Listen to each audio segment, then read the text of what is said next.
De vuelta acá en 32 minutos, ahora le tocó al caso Lencería, detenida por fraude al fisco, Alejandra. La Policía de Investigaciones detuvo ayer a Camila Apolisi, independiente radical y ex independiente radical y ahora liga a Comunes, y a otros 4 imputados en el marco del denominado caso Lencería, tras diligencias decretadas por la Fiscalía del Biobío. Además de Polisi, los detenidos son su expareja Sebastián Polanco, su hermano Diego, el ex administrador regional Rodrigo Martínez y el ex jefe de la División de Desarrollo Social y Humano Simón Acuña. El caso se hizo público el 13 de julio pasado cuando salió a la luz que el gobierno regional del Biobío asignó 250 millones a la Fundación ENTI, cuyo nombre, el nombre y firma electrónica Polisi accedió por un arriendo de 10 millones de pesos. Los recursos públicos fueron asignados según el contrato a cosas como talleres de limpieza de bancas, limpieza de rejillas y un taller práctico de mantención de zona de juegos y máquina de ejercicio.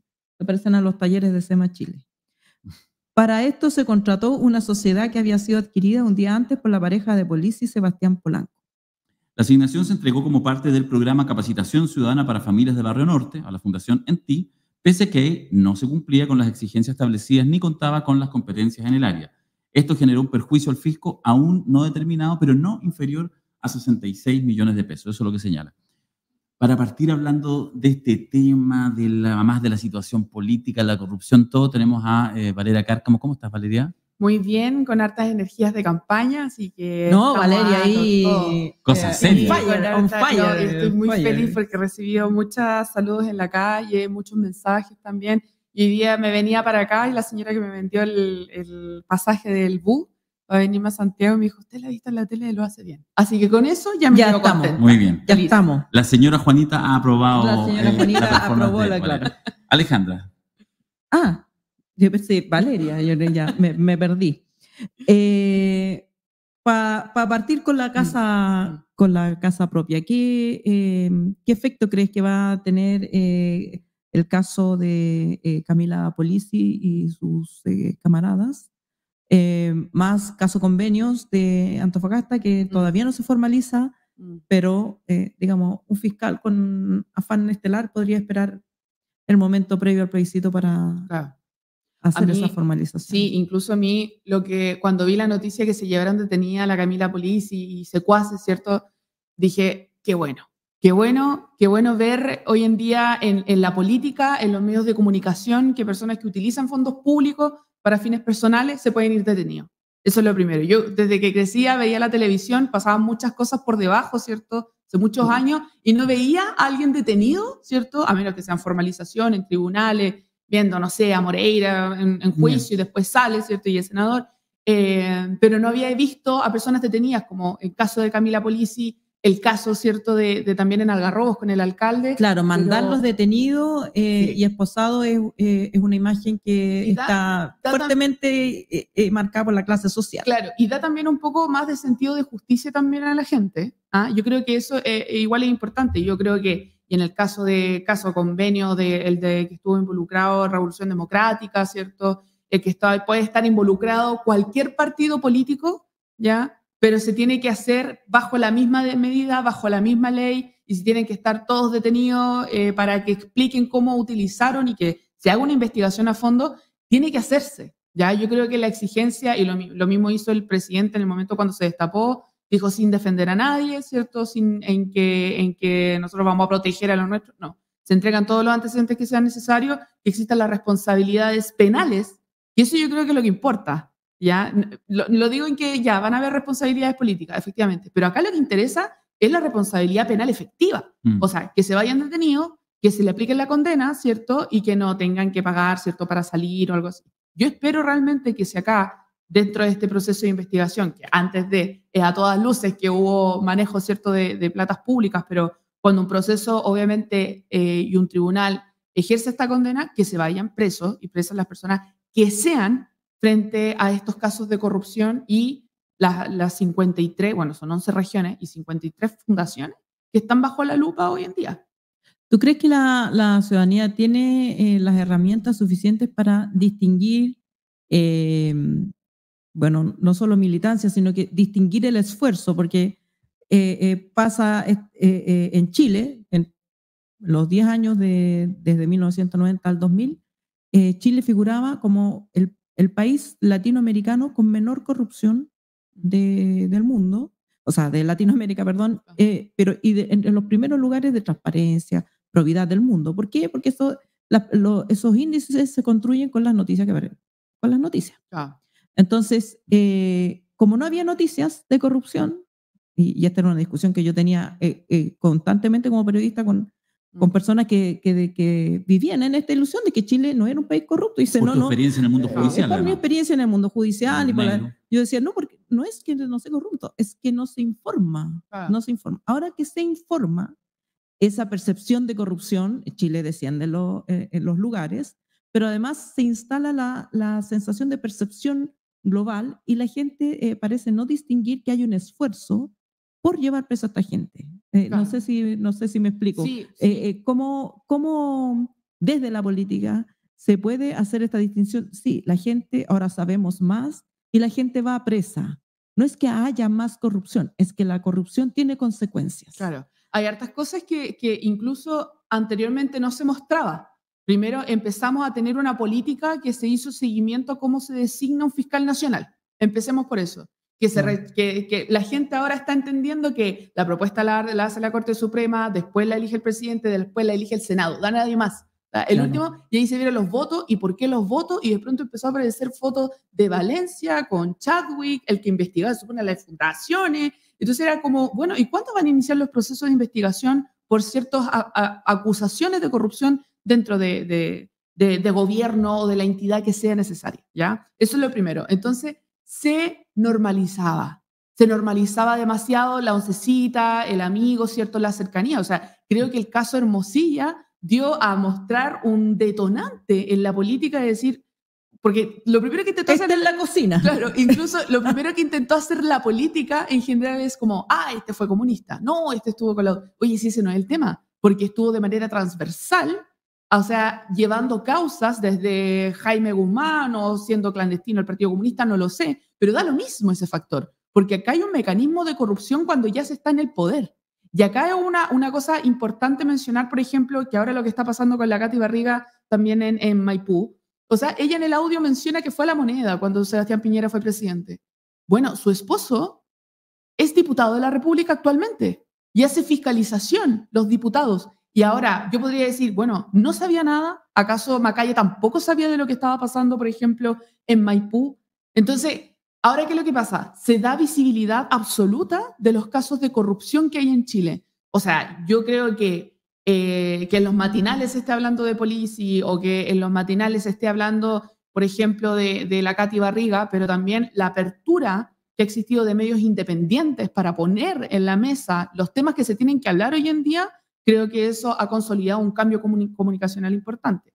Ahora, hay cosas que me han llamado la atención, por ejemplo, en el caso, no sé, Catalina Pérez, especialmente con Democracia Viva, ella no abre ningún medio de prensa, solamente va a la tercera, ¿cierto? Y solamente se queda ahí en la tercera, ¿cierto? No da ningún... Bueno, entonces a lo mejor existe una estrategia detrás de dar un punto de comunicación específico, ¿cierto? O para callar puntos o para dejar en claro a través de... Es que si yo soy editora de la tercera, quiero tener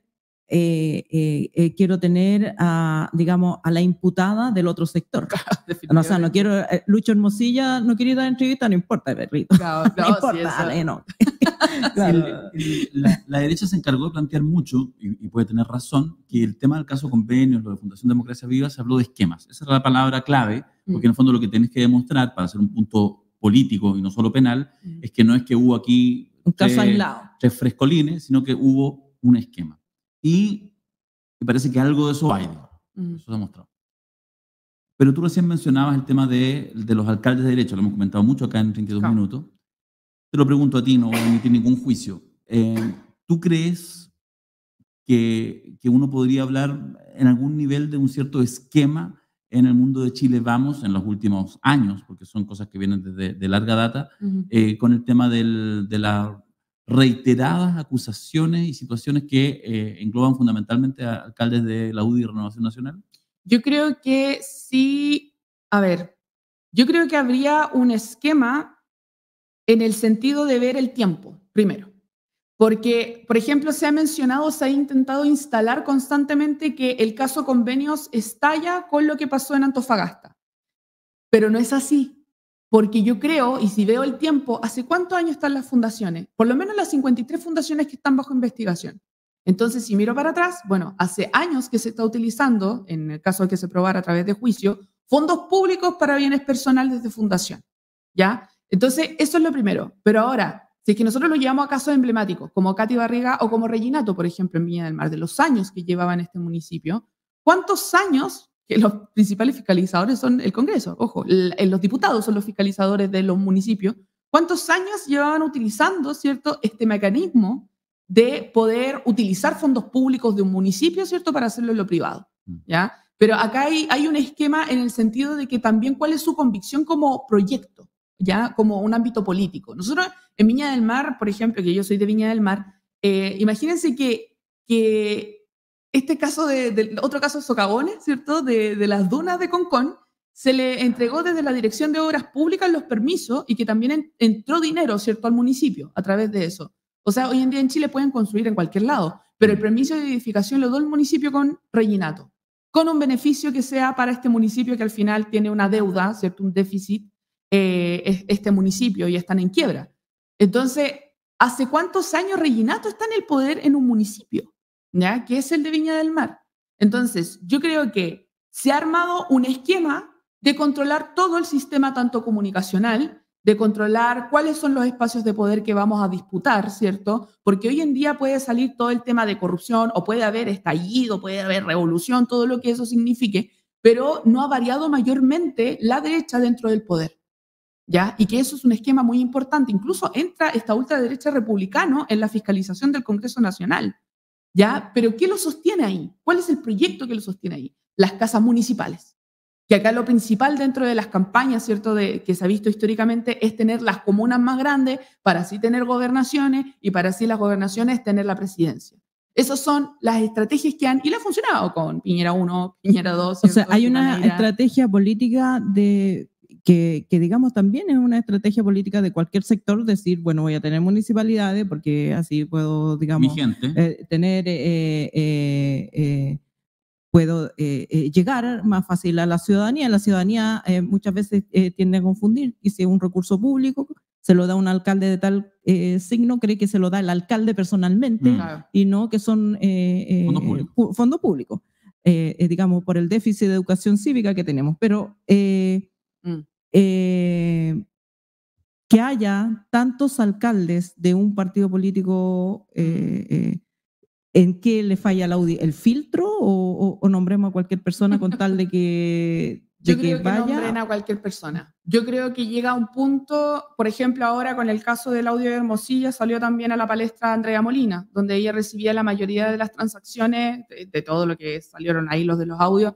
Ella también fue de la UDI y fue parlamentaria, y dentro de las transacciones que ella tuvo, era aún diputada, ¿ya? Y estaba postulando al Senado y perdió, ¿cierto? Pero después, ¿a dónde se fue? A querer ir a disputar ahora el municipio de Viña del Mar.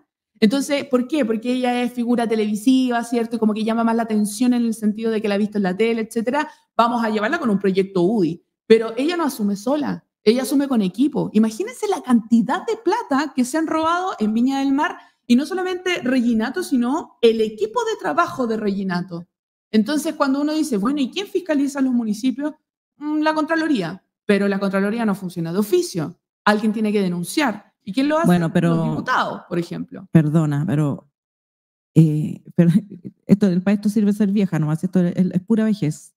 En el año 2004, cuando estábamos en el Plan B, había un concejal, lamentablemente no recuerdo su nombre, pero era muy activo en fiscalización, que nos llevaba expediente tras expediente de la cantidad de plata y de los negocios truchos entre la municipalidad, el casino, el Festival de Viña. Digamos, era un festival de corrupción. Nosotros publicábamos todo y a nadie le importaba. No solamente no le importaba a la derecha, no le importaba a nadie, ni a la Contraloría, ni a nadie. Entonces, yo creo que también hay instituciones como la Contraloría que no rinden cuentas de su acción. No es cierto que la Contraloría tenga que actuar solo de oficio. La Contraloría puede fiscalizar o sea, no solamente a denuncias de parte, puede fiscalizar lo que le dé la gana. La Contraloría no tiene límites, se los autoimpone. Esto de los mínimos, ya vamos a fiscalizar de este monto para arriba y para abajo, no, se lo autoimpone la Contraloría, no está en la ley. Entonces, yo creo que son muchas las partes que tienen que rendir cuentas, también la clase política, digamos, que le interesa la corrupción cuando es útil, cuando rinde, cuando renta, no en tiempos de normalidad. Claro, yo creo que ahí, incluso en tema político, yo creo que de todas las cosas que estaban en Viña del Mar y todo lo que pasaba en ese sector y todo lo que pasaba, por ejemplo, en Maipú y otros municipios que también estaban involucrados en corrupción, también Alessandri, hay un diputado republicano que también está involucrado, imagínense la cantidad de plata por asesorías que en verdad no trabajaba, o sea, pueden sacar plata por donde quieran, ¿ya? O sea, esa es la libertad que hoy en día tiene el sistema, a menos que alguien diga, bueno, la Contraloría funcionó acá, lo visibilizó, pero que hay un problema también. Y yo insisto en los medios, por eso hablaba como de los medios independientes alternativos, porque les llega la noticia, pero no dan puntos de prensa. La lógica que ha tenido la derecha normalmente, y lo hemos visto esta semana, no voy a dar más declaración al respecto, desconozco la información, o simplemente no dicen nada, porque cuando han pasado casos de corrupción fuerte, nadie dice nada. La derecha no saca puntos de prensa. Y uno de los casos siempre emblemáticos ha sido a la cabeza, por ejemplo, Sebastián Piñera, y siempre dicen, lo vamos a dejar a la justicia. Pero nada más, no da pase a nada más, porque saben perfectamente cómo funciona este sistema. Y también en temas comunicacionales no sacan mayor notas al respecto. Todavía tenemos prensa como, no sé, por las últimas noticias, que suben portadas que en verdad, no sé si en verdad no tienen ninguna influencia. Claro, yo creo que es lo que hablábamos el otro día aquí, el encuadre mediático es todo, porque se entiende desde la lógica del que está involucrado y digamos, si yo fuera asesor de prensa de la U, digo, no comente. Claro. No comente. Y esa es la asesoría. Y renta. Y renta, pero es el medio, los medios de comunicación, los que tienen que publicar igual y poner, bueno, no quiso comentar, listo, pero publico igual. No que la noticia desaparezca porque el afectado no quiso comentar. Incluso en el Congreso hay un podio en la Cámara y también en el Senado, ¿ya? Porque está la prensa todo el día. Hay equipos de prensa que van todo el día y están ahí. Hay TV Senado, hay TV Cámara, etc. Y hay un podio. Y cuando queda la embarrada en temas de corrupción, por ejemplo, van directamente ahí porque están en materia legislativa y aprovechan dar el punto. Y actualmente la mayoría de presidentes de partido son parlamentarios. Entonces, ¿qué pasa? Cuando pasan casos de corrupción, le dicen, ¿va a bajar al podio? Y le dicen, no, mejor no vaya, mejor no dé punto de prensa, no vaya a la tele. Y ahí cierran agenda. Cierran más o menos agenda como 2 semanas. Esa es la estrategia comunicacional en casos de corrupción. Y solamente dicen, no puedo dar más información al respecto. Listo, se cierra el punto y no se habla más del tema. Entonces, ahí hay un tema comunicacional también muy, muy importante. Si no fuera por los medios independientes, y no es por tirar flores, pero de verdad lo digo, porque he visto tanto El Desconcierto, El Ciudadano, 32 Minutos, prensas alternativas que sacan columnas de investigación, que sacan y generan tendencia en Twitter, etcétera, pero la gente termina hablando de esos temas porque llega en un medio digital. Valeria, un par de minutitos finales ya para ir cerrando. 17 de diciembre. ¿Estás ahí? Sí. ¿Estás haciendo lo tuyo? Sí, yo voy a favor. No. Voy a favor Listo, de lo contra. Voy, que todos se jodan, dijo No, pero sí, en contra, definitivamente el 17. Incluso voy a dar el pase a lo que estábamos hablando recién y en materia de Contraloría. En esta nueva Constitución está consagrado que la Contraloría tiene que rendir a la Cámara de Diputados. Por Constitución, por ley, todos los años, a los mismos que hoy en día están involucrados en casos de corrupción, tienen que rendirle a la Cámara de Diputados. Primera falla en materias de que dejamos sin diente a la Contraloría. Eso es una primera parte. Y lo otro, que la fiscalización se va a hacer a entidades públicas con fondos públicos, pero no a los privados con fondos públicos. No aparece consagrado en la Constitución. Por tanto, si ustedes ven, por ejemplo, que ahí es otro caso muy interesante, porque ahora que ya es tendencia, ya por el momento Jimena Rincón, ¿cierto? Nosotros todos sabemos, o bueno, en verdad no se sabe mayormente, pero la Jimena Rincón trabajó ella en la Superintendencia de Seguridad Social durante el gobierno de Ricardo Lagos. Sí. Y dentro de ese periodo, cuando usted se mete, ¿cierto?, a la página, dice, fiscalizan a la AFP. Cuando ella termina esa fiscalización dentro del gobierno, ella se va a trabajar a Provida y recibe 10 millones, o sea, 60 millones anuales, corrección, una gran diferencia, 60 millones anuales en Provida hasta el 2010. Y después ella ve que en la constitución anterior del proceso se elimina la AFP. No, yo me salgo de la DC, voy a hacer un nuevo partido, pero tengo que defender a la AFP, así que digo que estoy por el rechazo. Y ahora se dejaron constitucionalizados la AFP. Hasta el mismo Piñera, el creador Piñera de la AFP, dice, está constitucionalizado. ¿Y cuál es la postura de ella ahora? De decir, estoy absolutamente a favor. No sigamos la corrupción ni nada por el estilo, pero está en la AFP. Entonces, claro, no hay un conflicto de interés. Cuando yo veo las figuras de la favor, veo absolutamente un interés económico o también un conflicto de interés. Uno, porque han trabajado en el sector privado, que ha estado profundizando la desigualdad en Chile. Y lo otro, que están tan desconectados de la realidad que pueden decir en televisión abierta en una franja que se joda a todo el mundo. Y eso es, y voy a ser bastante enfática con eso, yo cuando escuché eso me dio mucha pena. Y mucha pena porque primero han dado con el discurso una que nos una, creo que ya todos han referido al respecto, pero cuando dicen no queremos un Chile dividido, Chile está dividido, pero está dividido hace mucho tiempo. Y no por ideologías políticas, y no porque alguien disputa la presidencia. No, Chile está dividido porque dejaste la AFP andando con 65.000 pesos, ¿cierto? Promedio, porque es menos, a cada persona adulta mayor o pensionada. Dejaste la ISAPRE, dejaste dividido las clínicas con lo público, no reforzaste los públicos, no reforzaste la Contraloría para poder perseguir la corrupción. Y eso es lo que genera división. No es porque yo, no sé, soy de la URSS y la otra es de Estados Unidos. Nos da lo mismo en ese sentido. El tema es que sigues dividiendo un país desigual entre ricos y entre pobres. Esa es la realidad en Chile, pero ahí está la división. Y cuando dicen que se jodan, ¿ustedes creen que personas que por lo menos o tienen un sueldo o que tienen una vivienda o que más las personas, una élite acomodada, realmente le importa lo que está viviendo la sociedad chilena en general? Porque acá hay 1% más rico en Chile. El resto está con deudas, el resto no tiene cómo generar ingresos, pensiones miserables, ¿cierto? Y dicen, bueno, que se jodan. Yo bueno, creo que en este sentido, podríamos decir que la gente ya está jodida, porque sí. El tema, la opción en contra está en el peor de los escenarios, ¿no? Porque a votar en contra de este proyecto, pero se tiene que comer la Constitución del 80 y luego prometer que no va a intentar reformarla nunca de los jamases. Entonces, a ti, como militante de izquierda, ¿cómo navegas en arriba de este sapo, digamos? Porque no es que estés en contra, no es que sea una postura épica estar en contra, es como el menor de los males. Claro. Yo cuando tomé la postura del en contra, primero la había tomado un poco antes de que se definiera realmente cómo iba a ser, pero más que nada por las discusiones que se daban en el Consejo. Analicé el Consejo, vi la disposición, el discurso de cada consejero constituyente y vi que esto no iba a terminar a buen puerto, ¿ya? Especialmente con las indicaciones que se rechazaban, especialmente pedir fiscalización. En el tema de materia de mujer, nosotros tenemos incluso un constituyente que dijo vamos a perseguir que se elimine el aborto en todas las posibilidades. O sea, hay una disposición de no darse cuenta y no hacerse cargo de la realidad.